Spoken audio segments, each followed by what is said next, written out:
It's Karl with a K. Let's talk about Hollywood.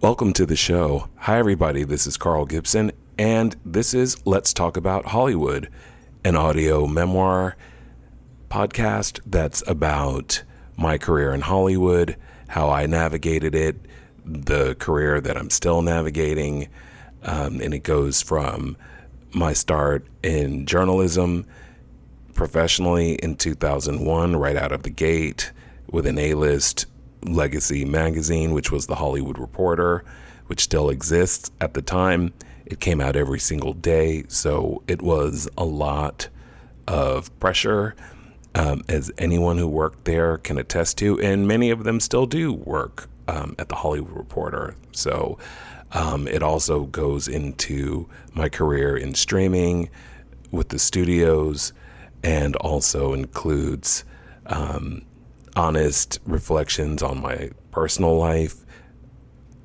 being happily married and then becoming a widower when I absolutely least expected it. No one does expect it, but I was 35, and how I had to come back, and later I would have to do it again. So it's about all kinds of things about life. And so I'm glad that you're here. If you're new to the podcast, you can start at the beginning. A lot of the episodes go in chronological order, but then there's contemporary topics that I discuss too. So there's something for everybody, if you're so inclined. And for those of you who have been here from the beginning, thank you as always. I'm so glad you're here today, listening to this, or wherever you're making time for this podcast. Thank you as always. I want to shout out to the countries that have been listening since the last episode, which was 2 weeks ago, I believe. And so thank you to America, the United States of America. I'm here in the Gulf Coast of Florida, so thank you, America. Thank you to Thailand. Thank you, Spain. Thank you, Italy. Thank you, Germany, Canada, Vietnam, Brazil, China, France, India, Kenya, the United Kingdom, South Africa, Togo, La Reunion, and many other countries that I'm not mentioning just because, I think those listeners are listening privately, somewhat off the radar. So I just want to let you know that I see you too, and thank you for being here. It's just always an honor. Absolutely, because this podcast operates on donations. I very rarely publicize it. I do link to it occasionally on LinkedIn, every now and then on Facebook. But for the most part, I have let this grow organically, and you who are listening and downloading right now took to me right away. Thank God, because that's all I really wanted. I wanted to be able to connect and talk about what it's like, really like working in Hollywood, those ambitions, working in an A-list construct on a middle class or lower middle class budget, and sometimes lower class budget, depending on the way the industry is. So there's really something for everybody. And whether you're someone who's in the industry now, or you used to be in the industry and you remember when it was even worse in some aspects and better in some, or if you're looking for a future career, or if not at all, and you just like the aesthetic of, hey, it's showtime. I got to put my best foot forward and be the star of my own life, which is really how it should be. Art imitates life. And without audiences, there's no movies, there's no TV shows, and there's no podcasts like mine. So thank you for being here. I never take you for granted, and you know that. So thank you to all of the countries. Oh, and we have a new country that just started downloading, and that is Australia. I was so excited, honestly, because this podcast turns 9 months old next week on the 25th of June. I started this podcast September 25th of 2025, and I was just waiting for Australia to come on board. You know what I mean? Because like I said, I'm not promoting it, or, I'm not doing, I just, it was like, if you find it, then I'm so happy. And even though I know it's on the Apple iTunes store and Spotify and Audible, iHeart, anywhere you get your podcasts, you can find me. And Let's Talk About Hollywood. But Australia just came on, and I was so excited. I know, right? I was like, they're actually listening to me there. Wow. And, I'm not clowning Australians' accent. For one, I love it. One time I heard this, it was at the ArcLight Theater in Hollywood, and it was an Australian couple, and they were arguing, and I don't know what he said to her, but she got so pissed. And she said, that is the most insipid, ridiculous thing I've ever heard. Don't go there. And like you all know, I think it was in one of my early Hollywood Reporter episodes in the journals, the Australian man that cussed me out because he read this tabloid article that when Nicole Kidman and Tom Cruise divorced, that somehow Nicole Kidman got kicked out of a restaurant because, word went around town that Nicole Kidman was persona non grata, right? Like, forget her, which is not what happened. That's ridiculous. She's been A-list in herself. I was going to say in her own right, but just herself, period.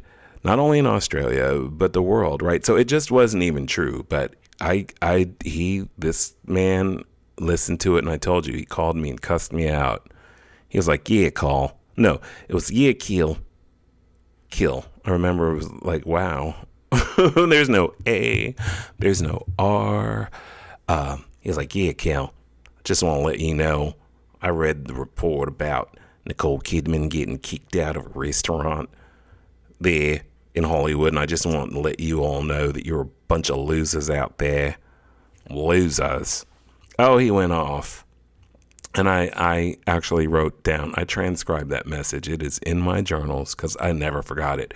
So anyway, Australia, I'm just excited. I'm glad you're here. So don't stop listening because you think I'm being simple about the dialect. I started as an actor. So yeah, I just think it's excellent. That's what I'll tell you. And everyone else, all the other countries that are listening, I love you just the same. So we're all together. We're growing. I'm so excited. So meanwhile, please forgive any ambient noise that you hear. You're going to hear the air conditioner come on. Look, this is DIY, y'all. It's donation optional podcast realness. All right.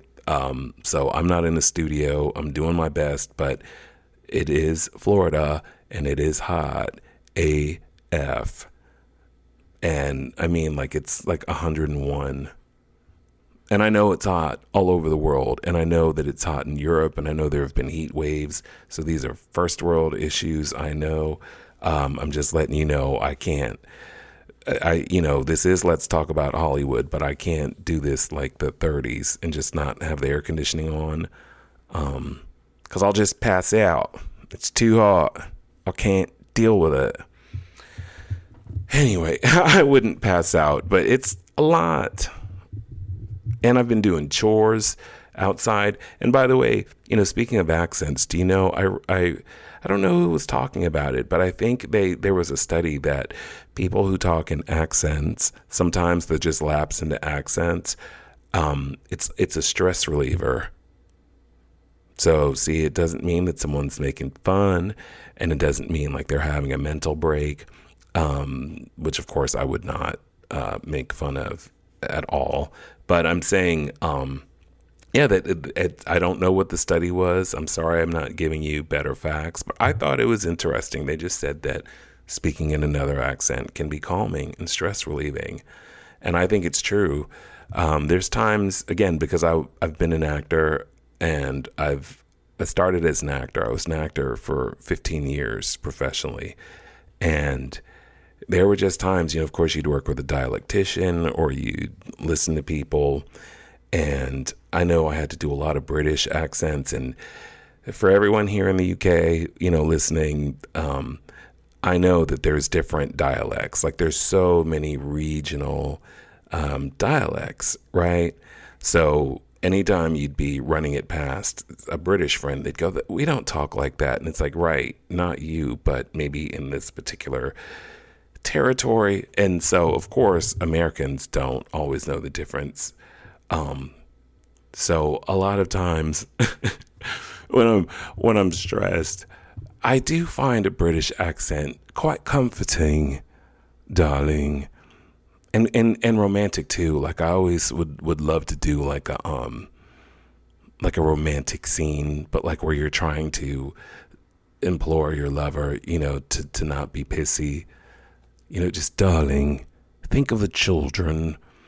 Actually, no, it would be, darling, just let the day go away and come to me in my arms together. I love you.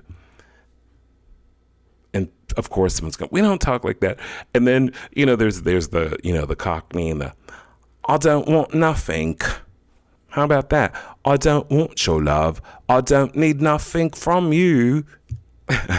Actually, I think I heard that on one of the British dating shows. "I don't need nothing from you. All I needed was your time, but you couldn't give that. It's too hard to do, isn't it?" Anyway, enough of me being loopy from the heat. I hope you guys are all doing well. I hope you've had a great week and things went well. It felt like it was a very long week. It was a slightly stressful week because I had an interview this week, and I really did my best, and I studied hard. Like I had 6 pages of notes. I was reading my notes handwritten, because like I said, I started as an actor. And so when I would have like, say, 90 pages of dialogue, I always found it easier to write down my lines because the hand-eye, mind-body connection, I would just retain it better. So, and it would help with cues and everything else. And so I was going over these notes, and I did the best that I could, because as you all know, I've been out of work now 19 months. It's ridiculous. It really is. But hey, let's talk about Hollywood, shall we?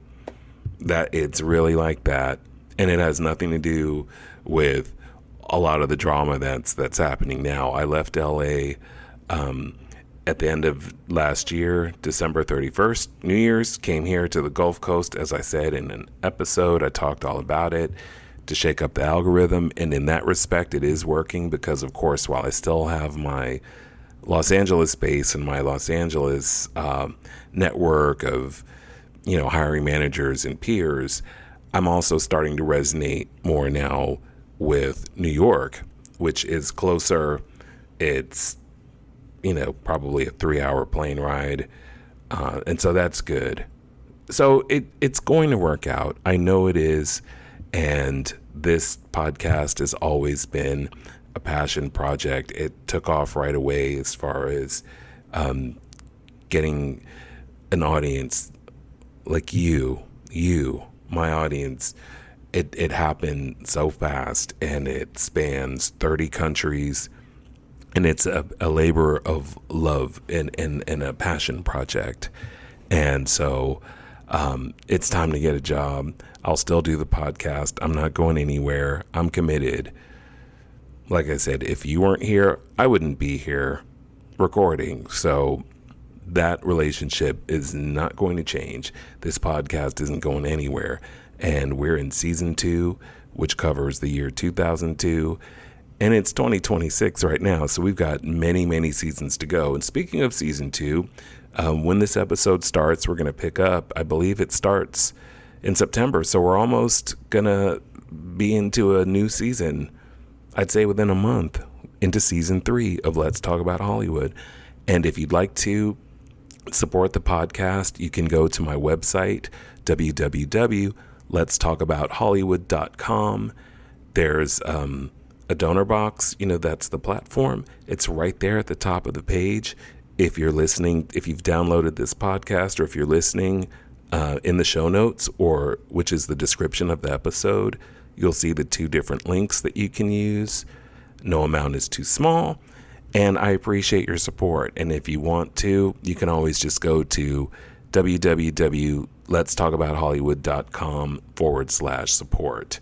You can always reach out to me and give me your feedback at studioexeckarl@gmail.com. That's studioexeckarl@gmail.com. And you can find me on LinkedIn. I'm on Facebook, Instagram. Like I've always said, I'm not really a prolific social media person, but I do have accounts there. So you can always say hi, let me know what you think, what you'd like more of, and so on. Okay? So let's get into this episode, everybody. This is going back to 2002. The episode actually starts, the journals, I should say, start September 30th of 2002. The number 1 song in America was A Moment Like This by Kelly Clarkson. And look at her. She's still around. She's still kicking ass. I'll never forget that first album. I had this cab driver. Seriously, his name was Igor. And he had a flip phone, but it had a ringtone. And his ringtone was Miss Independent by Kelly Clarkson. So he'd be like, smoking a cigarette. LA sucks this time of year, the blah, blah. And then his phone went, and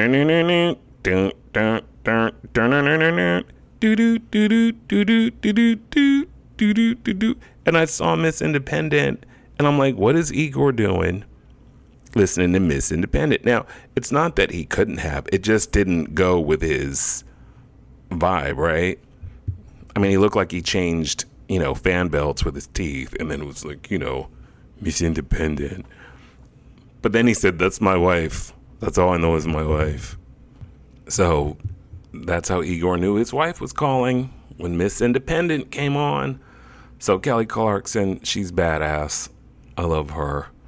And so anyway, it's 2002 where the journals start. In the last episode, my husband, Bevels, had been in the hospital unexpectedly, and I was waiting for him to come home. He's home by the time that this episode begins. And I'm at the Hollywood Reporter. The Emmys have just ended an episode or 2 ago, and that's where we'll pick up. And you're going to hear about Augustus Meep. Augustus Meep is the very prickly comedian / movie star / jack of all trades who is not very friendly and rude, and his publicist Janet was asking for a favor, and I had mentioned in the last in an episode a couple of episodes ago that it was gonna come to a head, and it did, and it does in this episode. And so this episode is called Baby, Can't We Just Remember the Good Times? Monday, September 30th, 2002. Stone is feeling much better after nearly a week in the hospital and a water weight loss of 20 pounds. We went to the Albertsons grocery store near our place in Los Feliz, and he was feeling drowsy, and we had to stop a few times so that he could rest. He said he felt high. I was a little worried. He thought it was from losing so much weight so fast, but we figured out that he'd accidentally doubled up on one of his strongest medications. I was glad it was just human error and not a sign of physical weakness once he has to start that trek again to work in the valley. He's doing fine, eating well and sensibly, and it's carrying over to me too, nutrition-wise. He feels full before he even finishes a homemade breakfast sandwich. We count sodium on food labels, and we get no salt alternatives for spices. His boss called the house today and asked him if he could please come back to work this Thursday. She's a nice boss, and Bebbles likes her, but it agitated me privately because initially she expected him back to work today. He just got out of the hospital. What does she think this is? Hollywood? Stone said, I don't mind working. I'll go back Thursday if the doctor signs off on the release. The appointment for that is this Wednesday. I have my record industry event tonight at the Brown Derby. I'm taking Nigel. I could just as easily stay home and hug on Bebbles. The Derby is right up the street, so if the party starts dragging, or if Nigel wants to stay and get his networking or his socializing on, I could just walk home. We tend to not be too idle at these industry parties. We're also just a few of the black guests at any given time, and so people always want to come over, talk, or show that they're hip. Tuesday, October 1st, 2002. Work has been hell's a-poppin'. I don't think I've sat at my desk for more than 20 minutes at a time all day. The minute I step in the newsroom, there's a ton of emails, news pitches, invoices, international payroll to do, plus 56 phone lines with the town calling, editors, reporters, and executive brass. I handle it well. It's just busy. Nigel and I had a good time at the Derby party last night. The Brown Derby is in Los Feliz now, its fourth location. It's a nice club with cathedral ceilings, and he's really cool, dark, semicircle booths with heavy suede drapes tied off to the side. Very old Hollywood. We got there about 45 minutes after the party started, and we were able to get a booth. Since we're not in the music business, it wasn't like we had to work the room, although working a room is fun if it's your profession. My impression was that the crowd was 50% musicians and singers looking for a recording contract. I talked to an agent from ICM who came up to me and a couple of aspiring musicians who stopped by my table to talk. Other than that, it was a nice time for Nigel and I to talk and to catch up on things. Nigel was down. He's tired of being single and said, I haven't been touched since February. I tried to pep him up, but to no avail. I think Nigel doesn't understand that he has to also break the ice sometimes with people, instead of just observing them from a distance. He gets out enough, he just doesn't really extend himself. He has a bit of a jaded, yet hilarious and cynical humor that I can see being a turnoff to a guy who just wants to have a relaxing evening. He may as well have a checklist. Nigel was talking about another friend of his, Corey, who was also bewildered about why he's single. Even Nigel was perplexed, saying, I don't know why Corey's alone when he has so much to offer. He's got his own house, he's got a great paying job, he's got an SUV, he's got a master's degree, he's handsome, even though I don't like his hairstyle. And we were saying he's got it all, but he can't find a man. Karl, Corey is nice. Corey is bougie, I finished, as in bourgeois, with cocky flair. Nigel said, You don't really know Corey. I reminded Nigel that I met Corey 5 years ago on the Hollywood Underground party circuit at a house party, before I met Nigel, and Corey was the same then. I said, Corey can't get a date because he's got that fake neo-money, neo-soul, and incense vibe that doesn't allow for any man to have basic or normal flaws.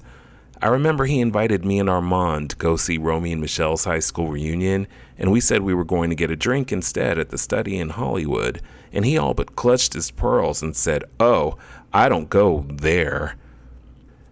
What were we supposed to say? Ooh la la? I remember telling Corey, it's okay, we're going to get a drink, not turn tricks. We all laughed, but I told Nigel that I don't think Corey has changed that much, and it's probably apparent to most men that he meets. He likes younger men who don't make a tenth of what he earns. What's that all about? Superiority? I told Nigel, all that stuff Corey has, great, but I don't think for a minute that he isn't making the men he talks to aware of it. He thinks having all that stuff means he has all the answers, and it shows his judgmental behavior. I've seen him pontificating in sandals. You get around a guy like Corey and all that materialism and all his rules about what you can and can't do, blah, blah, blah. Guys like that can only be happy fucking themselves, really. Meanwhile, I guess it's time to talk about the debacle with Augustus Meep recently. Janet, Augustus's long-suffering director of his company, sent media credentials for me and for a photographer the day of the party, which would be later that night, and was in a Hollywood high-rise industry complex. I tried to give the passes away to other photo editors and reporters in the newsroom, but no one could do it on that short notice. One of the editors told me that I should go, and he signed off on the assignment and said he'd rather I just work the red carpet and note arrivals and the party details. That was fine, but I had no preparation.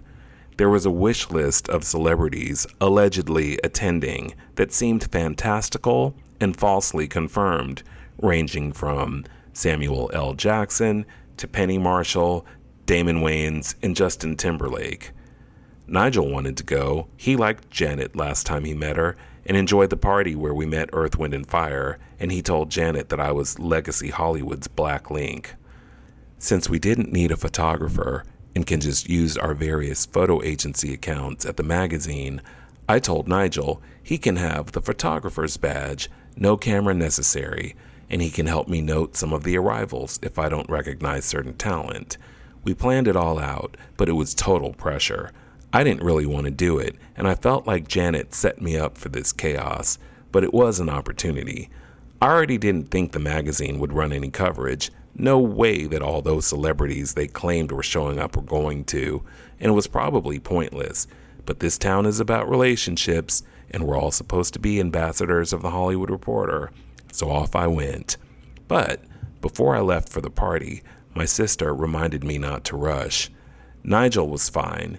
He was more excited than I was, even though he got dragged into service. I knew he'd have the bigger challenge, keeping a straight and calm face when the celebrities came. He's supposed to be a photographer and jaded, so his eyes have to stay in their sockets. I already felt nauseous, like something would go wrong. Not with me, but with the event. And I was right. The event was a capital D disaster. For one, not one, and I mean not one, of those celebrities who'd been confirmed showed up. That tells you something right there. I had decided I'd be on the red carpet, but not interviewing people. No shade, but I'm not on Access Hollywood. It's the Hollywood Reporter, and it made more sense to note arrivals and then, with preparation, follow up or hand out business cards for editorial reach or have conversations inside the party, which I also had access to. We were at least 6 stories up at this complex with a short railing in Hollywood.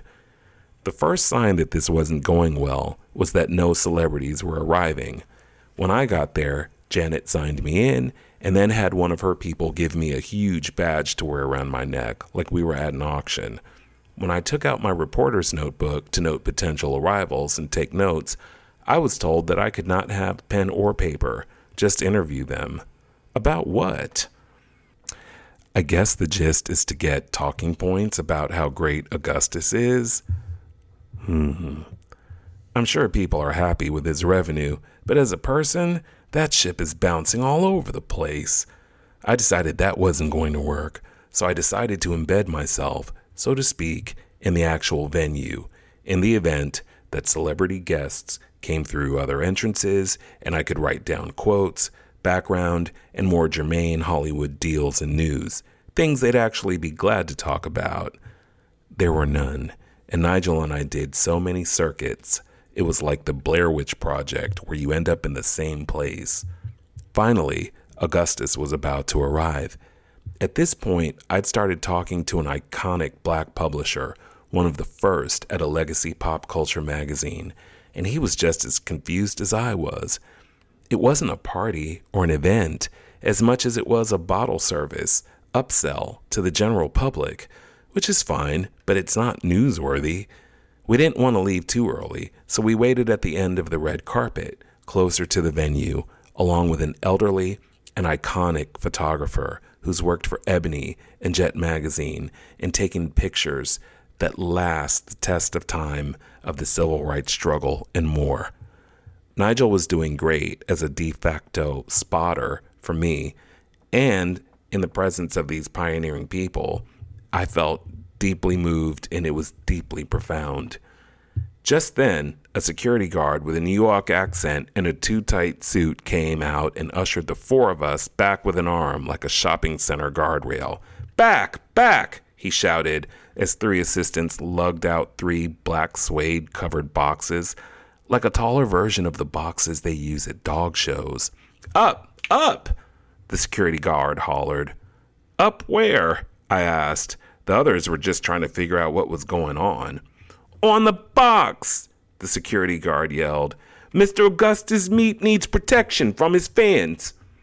There was no one there but us, and we all had press credentials. I said, "Fans? I never even watched his show. What are you talking about? And forget me," I waved to the distinguished press. "Do you know who you're talking to?" He motioned for us to mount these boxes. No stairs. I just imagined us all trying to clamber up there in church clothes. The legacy editor looked at me like, "What are you going to do?"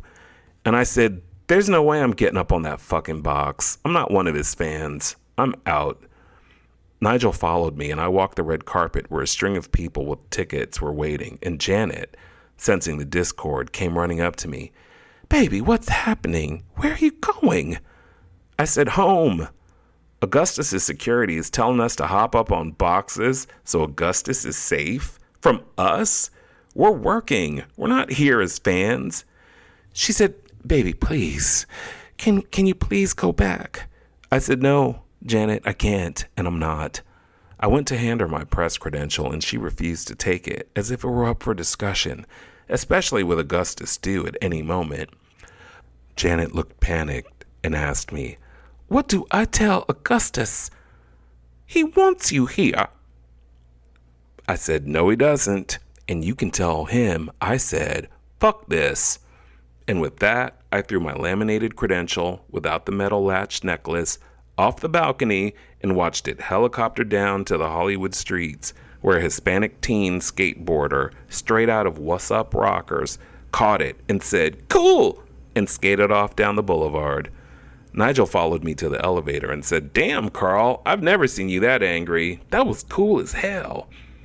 I apologized to him and basically was a blocker while we went to the car in another direction in Hollywood, since we were already dressed, so we could have a drink to wind down with real people and not delusional, press-hungry sociopaths.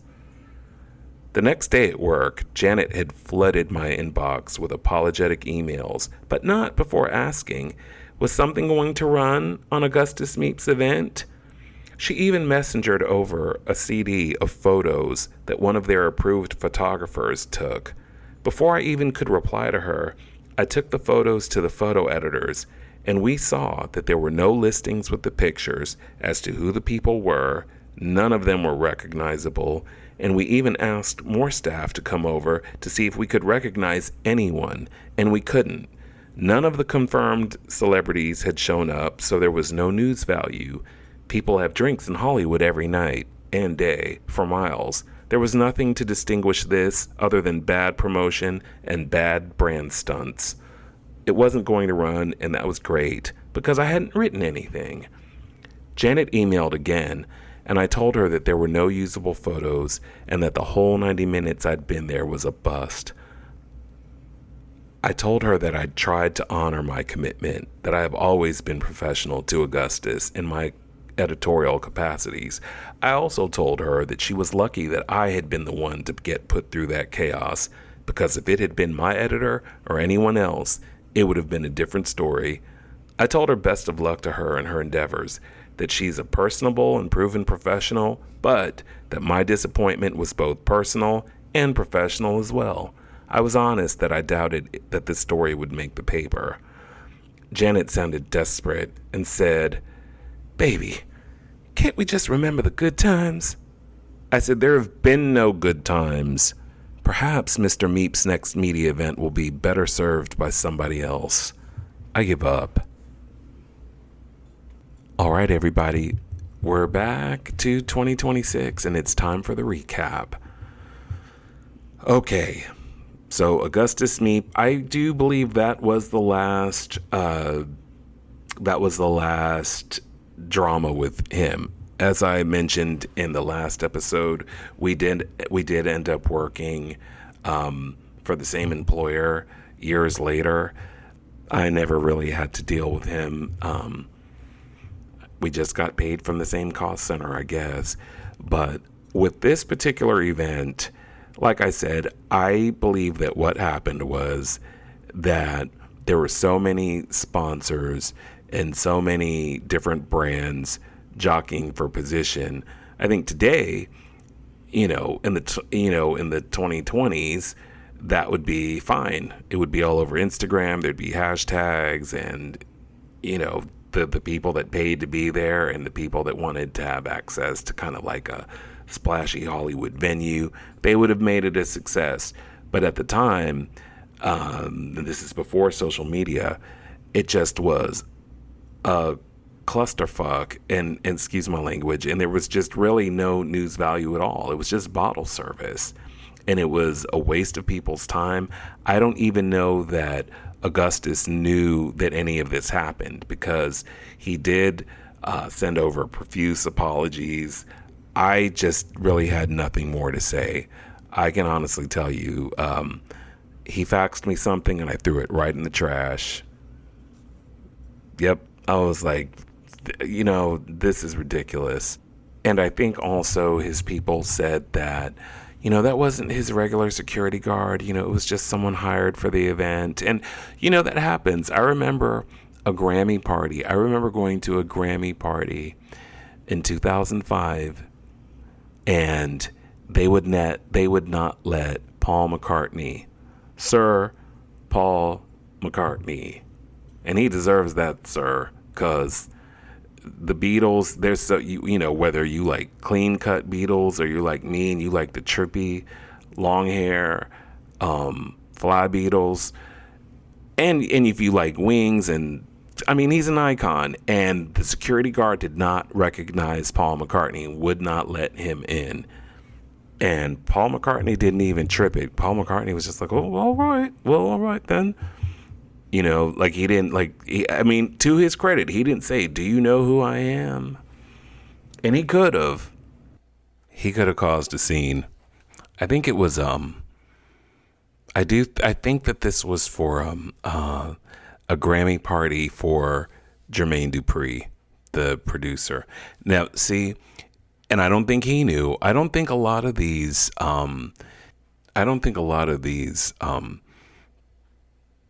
different celebrities always know that these contractors don't necessarily know what they're doing.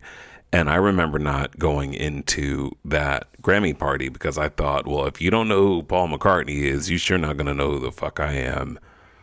So nope. I can go back and cuddle with Bebbles. I don't need to do this shit. But I had already that night, it was a circuit. You just be going to these different Grammy parties, kind of just popping in. And so anyway, I don't think that Augustus Meep necessarily knew what was going on, but it didn't matter. He was so unpleasant anyway. It just seemed par for the course. And I didn't, of course, say, "Do you know who I am?" I was just like, I'm not doing this shit. I don't care who he is for your little flop bottle service party. And to this day, I got out of news where I really had to cover things, I'd say probably around officially like 2016, before I started at Warner Brothers, and went into streaming. That was before they even had HBO Max, and that's a whole nother story, y'all. But I don't know how journalists put up with disrespect. I mean, when it's that hardcore. Now, in my case, this was Hollywood celebrity stuff. But still, up, get on a box. You already look like you're at an auction. So what, is it a slave auction? And then also I'm looking at this guy. By the way, I do laugh loud and long, but when you hear me catch myself, it's because I don't want to blow this mic out laughing so hard. But when you're looking at like a pioneering photographer who has captured the civil rights, Selma, Mississippi, and you got Augustus Meep, one of his contractors, telling him hop up on a box. Anyway, I don't know how people do it, because honestly, it's really just about treating people with respect. And the average journalist is not making a ton of money. I sure wasn't. I had been at work all day. I wasn't getting paid to be at that event. I was doing, I was taking the assignment because I was asked to. And so when you see reporters being told to shut up and how stupid they are, and, hot mics calling them bitches and shit, I'm just saying, like, I wouldn't last 1 minute, because I just wouldn't be there. I'd just be like, you know what? Nope, that's it. And I can't speak to what goes on now with the press corps, because all I know is that the Hollywood Reporter, when I was there, we had a legal team. Same with the New York Times, their media group. There was a legal team. So if any shit was going to jump off, you knew that your editor, you knew that your bureau had your back, so yeah, I that was it for me and Augustus Meep and Janet. I never dealt with her again, or him. So that's that story. Nigel was really cool to have been roped into that scheme. But he was great. And, and I'm not, Nigel and I, we were friends for a really, really long time, 17 years. So when I talk about him, or, he's in the journals because he was my best male friend. He really was. And, I was the type of person, I was always trying to make him kind of feel better whenever he would feel insecure, because that's what friends do. And I was never that person, I'm with, I'm married, and, or, I've got a man, or, I've got somebody and I don't have time for you. I just thought that his friend Corey was so obnoxious. Power tripping and everything. Neo soul, that whole vibe then and now is cool. But Corey was just a poser, and he was obnoxious, and he really just thought he was like I don't know what he thought he was, but he was basic. And so, yeah, I knew what I was talking about. I know that I was also in this recap, I know that I was happy that Bebbles was home. I don't know how soon he went back to work, because I'm not reading ahead of myself. I already wrote it years ago, and I'll read it fresh when we do the next episode. Okay. So thank you for being here. Thank you for listening. Thanks for indulging some of my heat-induced silliness in the beginning. And honestly, I just want to let you know that I appreciate you. I'll see you next time. Have a safe, wonderful weekend. Happy Juneteenth. And as always, don't forget, love is real, and I wish you all great things. See you soon.